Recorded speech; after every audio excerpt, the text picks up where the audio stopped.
Turn now to the imminent peace plan, or phase one at least, happening over coming days. The agreement has been signed. I want to bring in Charles Edel. Charles is from the Centre for Strategic and International Studies. He joins us live from Washington. Charles, your report released by the CSIS this week, a timely study really of how allies and partners are responding to the Trump presidency. The navigating disruption is how it's called.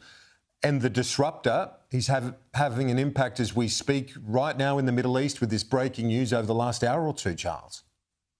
That's right, Kieran. Look, here we are 9 months into Donald Trump's presidency. I think before Trump even came into office the second time around, there were questions all over the world about what this would mean, how Trump would look different in phase two, and what exactly America First meant. What it would mean for allies and partners, what would it mean for economic policy, what would it mean for defense spending.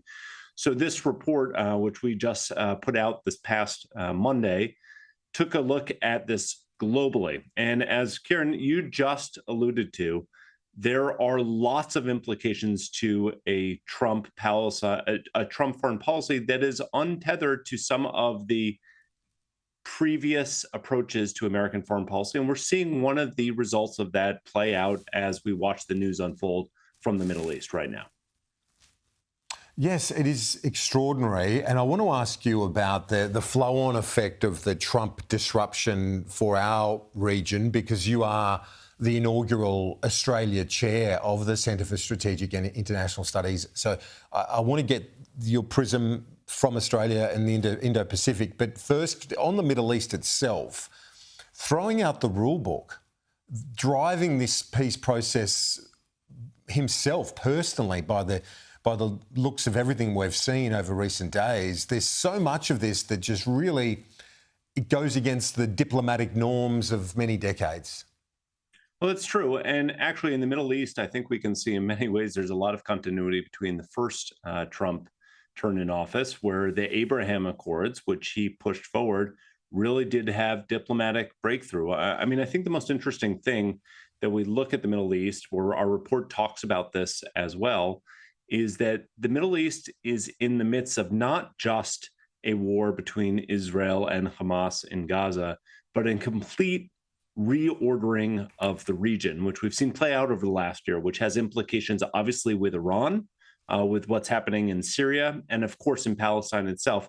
And Trump has clearly prioritized this. His first meetings that he had, his first trip was to the Gulf region. And I think we're seeing the results of some of that play out right now. Although let's be very clear that there is an announcement about a potential phase one. As Trump himself said, this is just the first step. So we are saying some yields to this, but it's very early days yet to see how this will play out.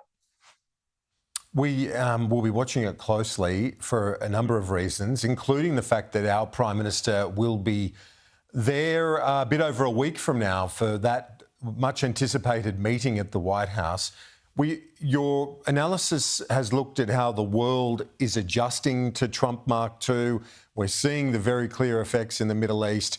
How does that all flow through to our region as well, the Indo-Pacific in our backyard from Australia? Yeah, it's a great set of questions, Karen. There has been lots of questions about what this means for the Indo-Pacific region. Of course, flowing across the Pacific, how this affects Australia, how it affects other U.S. allies like Japan and South Korea as well. I think there's been a lot of consternation that's quite clear, and a lot of confusion about what exactly the economic set of policies, particularly with the tariffs, have meant. There's been lots of commentary on this, including by the Prime Minister.